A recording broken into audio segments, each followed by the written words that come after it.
굴 안은 참 조용했습니다. 아니, 굴 안은 또 동시에 시끄럽기도 했습니다. 아무 소리도 들리지 않는 조용한 굴이었지만 또 사실은 아무 소리도 들을 수 없는 시끄러운 굴이 된 것도 사실입니다. 아무도 없는 조용한 굴, 그러나 그 굴 안에 있는 엘리야의 내면은 무척이나 시끄러웠습니다. 엘리야가 머물고 있는 이 굴, 홀로 있는 조용한 굴이지만 그만 아무 소리도 들을 수 없을 만큼 아주 시끄러운 그런 곳이 되어버렸습니다. 여러분, 오늘 제가 성경을 봉독하는 중에 본문 10절과 14절의 말씀을 여러분은 어떻게 읽으셨습니까? 이거 같은 말입니까? 아니면 다른 말입니까? 목사님, 토시 하나도 틀리지 않는데요. 1점 휘렉도 틀리지 않습니다. 같은 말 아닙니까? 뻔한 얘기 아닙니까? 정말 그렇습니까? 글쎄 옳습니다. 그가 대답하되 내가 만군의 하나님 여호와께 열심히 유별하오니 이는 이스라엘 자손이 주의 언약을 버리고 주의 제단을 헐며 칼로 주의 선지자들을 죽였음이오며 오직 나만 남았거늘 그들이 내 생명을 찾아 빼앗으려 하나이다. 정말 같은 말 맞습니까? 적어도 제 귀에는 10절과 14절의 말씀이 완전히 다르게 들립니다. 굴 속의 조용함과 또 엘리야의 내면에 있었던 시끄러움의 차이만큼 하나는 너무 시끄럽게 들리고요, 다른 하나는 너무 조용하게 들립니다. 굴 속의 시끄러움, 그리고 굴 어귀에 있었던 고요함, 그리고 이어서 나오는 엘리야의 겉옷 이야기까지를 우리가 하기 위해서 오늘 우리는 좀 많은 이야기를, 좀 긴 이야기를 꼭 해야 할 것 같습니다. 이스라엘의 높은 산 갈멜산에 여호와의 무너진 제단이 있었습니다. 아주 상징적인 곳입니다. 야곱의 아들들의 지파의 수요를 따라 엘리야가 12개의 돌을 취해서 그 돌로 여호와의 이름을 의지하여 제단을 쌓게 합니다. 나무를 버리고 송아지를 잡아서 각을 뜨게 하고 나무 위에 놓고, 그리고 나서는 엘리야가 아주 이상한 명령을 합니다. 큰 도랑을 만들라고. 그리고 큰 물통 4개를 가져다가 거기에 물을 가득 채워서 번제물로 또 번제물과 나무에 부으라고 했습니다. 그러기를 3차례, 그러니까 4, 3, 12, 그러니까 그렇게 12지파가 모두가 큰 통에 물을 채워서 제단에 부었습니다. 물이 제단에 두루 흐르고 도랑에 가득 찼습니다. 여러분, 지금 한 분도 안 놀랐는데 3년 반 동안 비 한 방울 내리지 않은 가뭄이었습니다. 이 땅에 비가 내리지 않을 거라고 엘리야가 아합에게 그렇게 이야기하고, 본인은 사르밧과구의 도구를 받아서 그리 시냇가에서 지금 피신 갔다가 이제 다시 나타나서 갈멜산에 나타나서 그들이 스스로 헐어버렸던 주의 제단을, 무너진 여호와의 제단을 이렇게 수축하고 있는 겁니다. 바알 선지자 450명, 아세라 선지자 400명, 850명과 대결을 벌였던 그 장소는 너무 상징적으로 여호와의 무너진 제단이었습니다. 자, 그것을 아주 기이한 방법으로 다시 세우시는 거예요. 물을 쏟아붓고 그리고 불을 내리시는 방법으로. 여러분, 지금이 어떤 가뭄입니까? 비 한 방울 없는, 수년간 비 한 방울 없는 그 금쪽 같은 물을 여기다 쏟아버리는 거예요. 지금 필요한 건 불이 아니라 물이에요. 그 물이 필요한데 그 모든 물을 쏟아붓게 하고 그 물을 불로 없애버립니다. 비 한 방울 내리지 않는 가뭄, 이 제단에 그 모든 소중한 물을 다 쏟아부은 후, 불이 그 물을 다 없앤 후에, 그리고 비로소 가뭄이 그치고 하늘에서 다시 큰 비가 내립니다. 이 엄청난 승리, 엘리야도 또 온 백성들도 감사했겠죠. 그런데 하나님이 사랑하시는, 하나님이 정말 사랑하는 그 사람에게 항상 더 좋은 것을 주시려고 하세요. 근데 그 좋은 것은 리본 달린 그런 선물이 아닙니다. 하나님 모세를 사랑하셨죠. 정말 사랑하셨죠. 그 모세가 이스라엘을 출애굽시킵니다. 홍해를 갈리는 것, 그 모든 사람이 경험한 거예요. 불기둥, 구름기둥, 그거는 모세뿐만 아니에요. 모든 사람이 다 경험했어요. 만나와 메추라기 모든 백성이 먹었어요. 그건 모든 백성들이 다 받은 선물이고요. 정말 하나님이 사랑하셨던 모세에게 주신 특별한 선물은 무엇이었습니까? 모세의 삶의 마지막 자락을 보면 모세가 하나님께 간구하지요. 주여 구하옵나니 나로 이 요단강을 건너가게 하서 저 아름다운 땅, 그 아름다운 산과 레바논을 다 보게 해주세요. 간절히 구하지만 하나님께서 고개를 저으십니다. 이 일로 다시 내게 말하지 말라. 여러분 귀한 일 감당했잖아요. 한마디 칭찬해 주시면 안 됩니까? 근데 오히려 반대예요. 모세야, 네가 신광야 가데스 무리바 물가에서 이스라엘 자손 중에 내게 범죄하여 내 거룩함을 드러내지 않았기 때문에 이제 넌 느보산에 올라가서 눈을 감아야 되겠다. 거기서 죽어야 되겠다. 이게 하나님이 가장 사랑하는 하나님의 사람을 지키시는 하나님의 선물이에요. 뒤끝 장렬이 아니라 하나님이 이렇게 끝까지 모세를 온전하게 세우십니다. 은혜 앞에 다시 한번 가장 겸손한 자로 부르시는 주의 음성이에요. 그런 면에서 하나님도 고수고 모세도 정말 고수예요. 하나님은 이렇게 그를 정말 사랑하는 자들을 끝까지 하나님의 은혜 앞에 겸손한 자로, 진실한 자로 그렇게 서게 하십니다. 바울도 마찬가지예요. 예루살렘에 갔다가 가이사랴에서 잡힌 몸이 됩니다. 로마로 놀러 가겠다는 것도 아니잖아요. 여행 가겠다는 것도 아니잖아요. 복음 전도하러 가겠다는 건데, 그런데 가이사랴에서 2년 넘게 감옥에서 바울을 잡아두세요. 그리고 죄인의 모습으로, 죄수의 몸으로 바울을 로마로 보내셔서 거기서 죽게 하십니다. 하나님께서 하나님이 정말 사랑하는 자들을 이끄시는 방법이에요. 끝까지 그의 마음에 주의 제단이 허물어지지 않도록 그렇게 지키십니다. 그래서 고린도전서 9장 27절에서 바울이 그렇게 고백하잖아요. 내가 내 몸을 쳐서 복종하게 함은 내가 남에게 전파한 후에 자기가 도리어 버림이 될까 두려워함이로라. 하나님은 그렇게 바울을 끝까지 지켜주셨습니다. 모세도 그렇게 끝까지 지켜주셨어요. 내가 남에게 전파한 후에 도리어 자기가 버림이 될까 두려워함이로라. 오늘 본문에 나오는 엘리야의 모습입니다.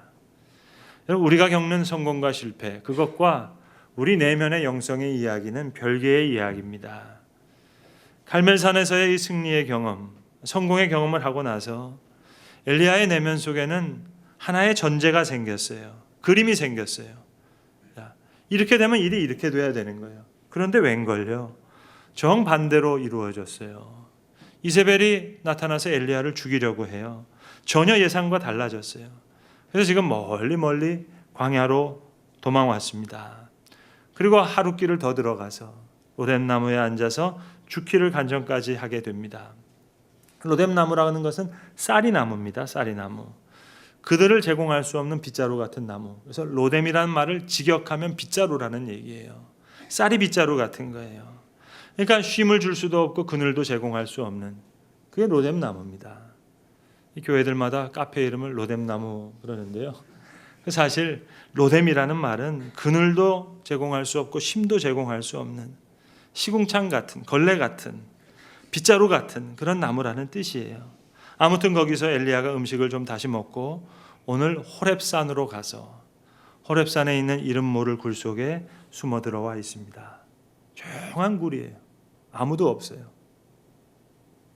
그러나 엘리야의 내면은 너무 시끄럽습니다. 이게 뭐죠? 일이 이렇게 되면 안 되는 거예요. 이럴 수는 없는 거예요.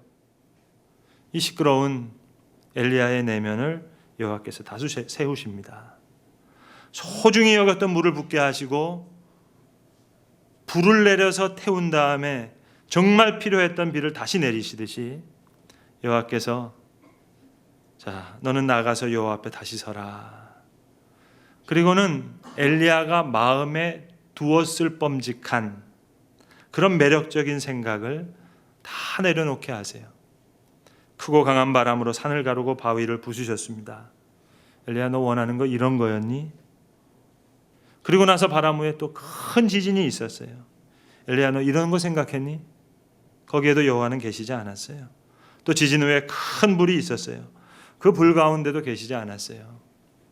사람들이 소중히 여겼던 물을 채워다가 그것을 다 3번씩이나 거기다 부었듯이 하나님 다시 엘리야에게 엘리야가 기대했을 법한 크고 강한 바람, 큰 지진, 큰 불, 이걸 보이시면서 이거 아니다, 그렇게 얘기해 주십니다.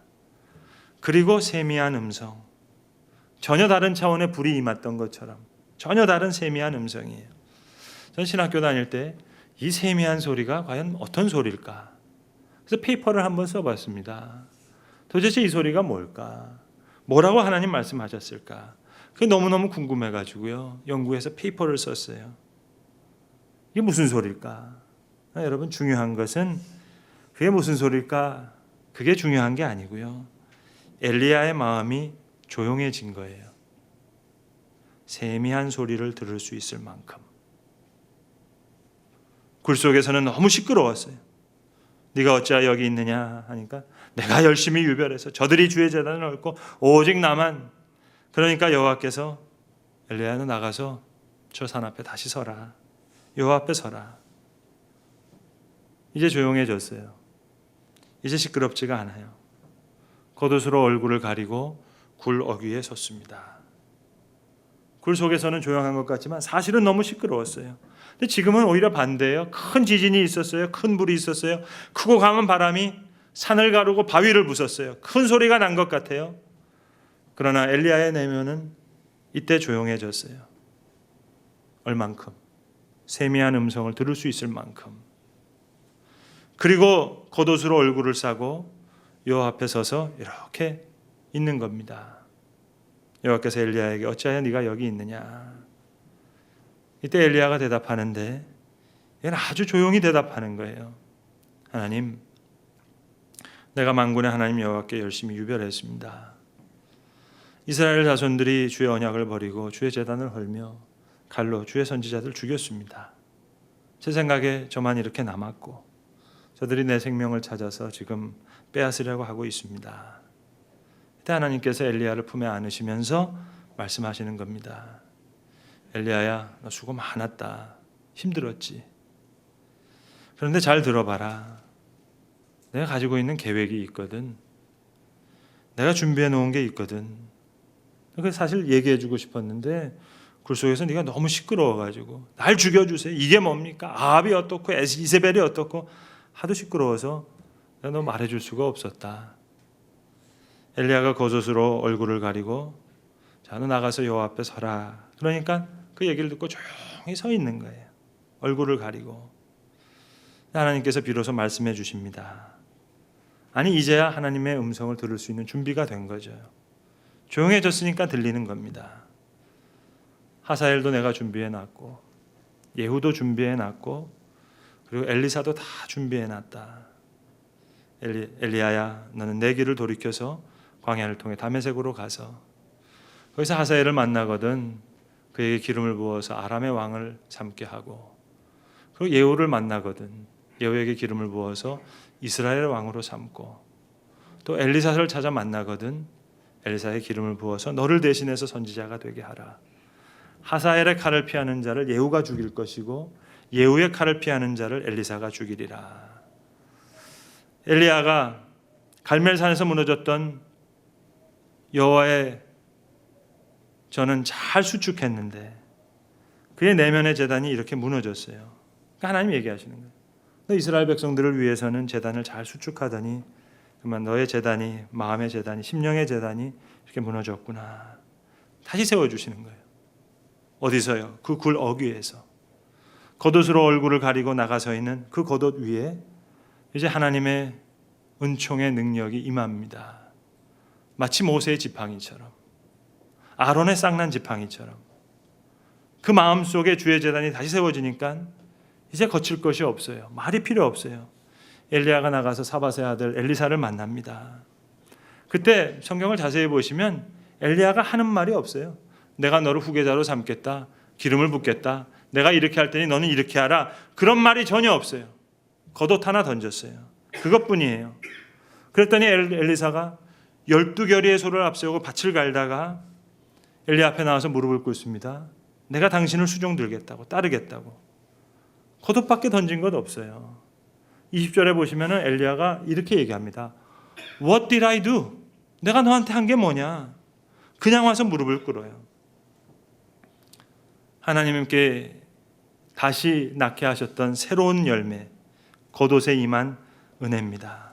여호와께서 회오리 바람으로 엘리야를 하늘로 올리고자 하실 때 엘리야가 거수를 가지고 말아 물을 치니까 물이 이리저리 갈라져서 마른 땅 위로 엘리야와 엘리사 두 사람이 건너가게 하고 하늘에서 불병거와 불말이 내려와서 엘리야를 하늘로 데리고 올라가잖아요. 그 엘리야의 겉옷, 그 엘리야의 능력의 겉옷은 어떤 겉옷이었습니까? 오늘 이 굴 어귀에 있는 이 겉옷이에요. 너 나가서 여호와 앞에 다시 서라. 나의 생각, 나의 전제, 내가 가지고 있던 그림이 너무 많았어요. 이게 뭐지? 이러면 안 되는 건데 주의 음성을 들을 수 없을 만큼 너무 시끄러웠어요. 엘리야, 너 나가서 산 앞에 다시 서. 여호와 앞에 다시 서라.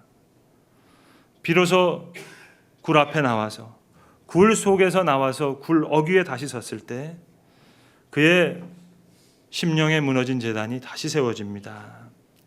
겉옷으로 얼굴을 가리고 굴 어귀에 서 있는 엘리야에게 이제는 전혀 차원이 다른 새로운 세계가 열리는 거예요. 축복의 이 굴 어귀, 그 능력의 이 겉옷은 여러분 이렇게 많은 사연을 가지고 있었습니다. 여러분, 양계장에 있는 닭들이요, 알을 낳다가 더 이상 못 낳게 되면 이걸 폐닭이라고 합니다. 한 마리에 500원에 판다 그럽니다. 10,000원만 주면 20마리를 가지고 올 수 있는 거예요. 마당이 넓은 집이면, 또 그분이 지혜로운 분이라면 이놈들 20마리를 사다가 일주일 동안을 물만 먹인답니다. 아무것도 먹이지 않는데요. 그러면 그동안 양계장에서 찌들었던 항생제가 다 빠진다는 겁니다. 그리고 나면 이놈들이 이제 마당에 풀어놓으면 사방에 돌아다니면서 벌레 같은 걸 잡는 거예요. 잔방 같은 거 주면 잘 먹는답니다. 그리고 나서는 다시 알을 낳는데요. 물론 양은 많지 않지만 그는 그동안 양계장에서 나왔던 달걀과는 차원이 다른 건강한 계란이죠. 양계장 주인들도 이거 다 안 돼요. 이 사실을. 건강하게 다시 키우면 다시 알 낳는다는 거 알지만 그렇게 하려면 돈과 시간이 너무 많이 들어가니까 타산이 안 맞아서 이 폐닭들, 폐계를 그저 한 마리에 500원에 판답니다. 양계장에서 낳은 달걀과 여러분 마당에서 낳은 계란 다르죠. 목회도 그래요. 설교도 그래요. 여러분의 찬양도 그래요. 기도도 그럴 겁니다. 모든 것이 그렇습니다. 양계장에서 낳은 달걀 같은 그런 설교가 있고요. 그런 목회가 있고요. 찬양대의 찬양도 그래요. 양계장에서 낳은 계란 같은 찬양이 있는가 하면 마당에서 낳은 달걀 같은 그런 찬양이 있습니다. 모든 일이 그래요. 봉사도 그러고 오르간도 그래요. 일주일 동안 물만 먹여 찌들었던 거 다 빠지게 되면 이제 마당에 뛰어나가서 이제 건강하게 벌라 잡아 먹는 겁니다. 하나님은 정말 하나님이 사랑하는 자들을 이렇게 더 좋은 곳으로 인도하시길 원하고 더 좋은 열매를 맺게 해주시고 더 좋은 것을 주시려고 하세요. 오늘 엘리야의 이 굴 어귀는 이런 은혜의 마당이었습니다. 엘리야의 얼굴을 감쌌던 그 겉옷은 이 은혜의 새로운 열매였습니다. 하나님이 누구보다 사랑했던 여러분 다윗의 마지막 모습이 뭡니까? 하나님께서 다윗을 마지막에 아리우나의 타작마당에 세우시잖아요. 그것이 성경이 전하는 다윗의 마지막 모습이에요. 다윗이 군대 나갈 수 있는 장병들의 숫자를 셉니다. 아, 많다. 양계장에서 나온 많은 달걀처럼, 그 개수처럼 전쟁에 나갈 수 있는 숫자를 센다고요. 하나님께서 다윗아, 너 항생제 좀 빼야겠다. 일주일 동안 마당에 가놓고 물만 먹이듯이 더 좋은 거 주기 위해서, 야, 너 전쟁 나갈 수 있는 장병들 숫자 셌냐? 내 힘 이만큼 강하다고? 너 그거 양계장에서 나왔던 달걀 개수 같은 거야. 하나님이 다윗을 굶겨요. 아니, 온 나라가 어려움에 처할 만큼 다윗이 하나님 앞에 뜨겁게 회개하면서 아리우나의 타작마당으로 올라갑니다. 거기서 하나님께서 다윗을 마지막으로 다시 한번 뜨겁게 만나주세요. 이것이 하나님의 사랑이에요. 더 귀하고 더 좋은 것으로 주시려고 하십니다. 느보산에 올라간 모세가 눈을 감으면서 그 수많은 날 홍해를 건넌 일, 불기둥과 구름기둥, 만나와 메추라기 은총들이 마치 양계장에서 나왔던 수많은 달걀처럼 느껴질 만큼 하나님은 모세를 그렇게 더 뜨겁게 한번 만나주세요. 모세가 느보산 가장 높은 봉우리 비스가 봉우리 올라가서 마지막 뜨거운 눈물을 흘립니다. 양계장에서 나왔던 달걀은 제품이고요. 마당에서 낳는 계란은 작품이고요. 그렇게 뜨겁게 하나님을 만납니다. 끝까지 겸손하게 하셔서, 끝까지 진실하게 하셔서, 마지막까지 진정한 회개 자료로 이끄셔서 작품 같은 생명을 낳게 하시는 거예요. 마당에서 낳은 차원 다른 계란처럼 하나님은 우리에게 훨씬 더 좋은 것을 주시기를 원하는 거예요. 모세에겐 그곳이 느보산의 정상 비스가 봉우리였습니다. 다윗에겐 그곳이 아리우나의 타작마당이었습니다. 다윗에겐 그곳이 가이사라의 감옥이었고 로마의 감옥이었습니다. 그리고 오늘 엘리야에겐 그곳이 바로 이 굴억이었습니다. 여기서 여호와의 제단이 제대로 다시 세워지는 거예요. 물만 먹이고 굶긴 패다. 그러나 다시 생명을 잉태하는 새로운 생명체가 되듯이 하나님께서 엘리야를 굴 속에서 완전히 바꿔주셨어요. 시끄럽던 엘리야예요. 그런데 이제는 세밀한 음성을 들을 수 있는 고요한 심령으로 만드시고 다시 마당에, 그 은혜의 마당에 건강한 생명체로 풀어놓듯이 엘리야야, 너 저 산 앞에 가서 다시 한번 서봐라. 여호와 앞에 서봐라. 엘리야가 상상할 수 없었던, 도저히 꿈꿀 수 없었던 새로운 역사가 일어났습니다. 갈멜산에서 승리한 후에 기손 시내가에 내려가서 죽였던 850명의 바알과 아세라의 선지자, 그거는 양계장에서 났던 달걀 개수 같은 거였고요. 굴 속에서 스스로 죽였던 자기 자신의 그림, 자기 자신의 전제, 자기 자신의 생각의 틀, 자기 자신의 예상, 그건 마당에서 나온 새로운 알과 같은 거였습니다. 이제 비로소 이 굴의 어귀는 새로운 생명의 마당이 되었고, 얼굴을 감쌌던 그 엘리야의 겉옷은 하나님께서 다시 맺어주신 새로운 열매가 되었던 것입니다. 기도하겠습니다. 오늘도 우리에게 더 좋은 것을 주시려는 주의 은혜를 감사합니다.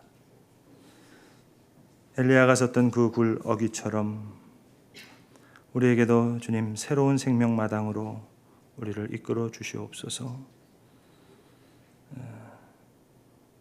갈멜산에서의 승리, 기손 시내가에서 죽였던 이방 선지자 850명과 같은 주님 양계장에서 낳은 달걀 개수 같은 그 성공에 매이지 않게 하시고 굴 속에서 자기 자신을 죽이듯이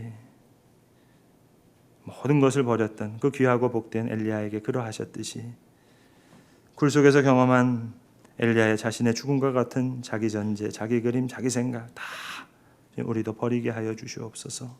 다시 조용히 주의 세밀한 음성을 듣고 하사엘을 준비시키시고 예의를 준비시키시고 이미 엘리야를 준비시키셨던 하나님의 큰 말씀 앞에 감격하여 얼굴을 감쌌던 엘리야의 모습이 오늘 우리의 모습 되게 하사 엘리야의 그 고독과 같은 새로운 열매를 우리에게도 허락해 주시옵소서. 우리 주 예수 그리스도의 이름으로 기도합니다. 아멘.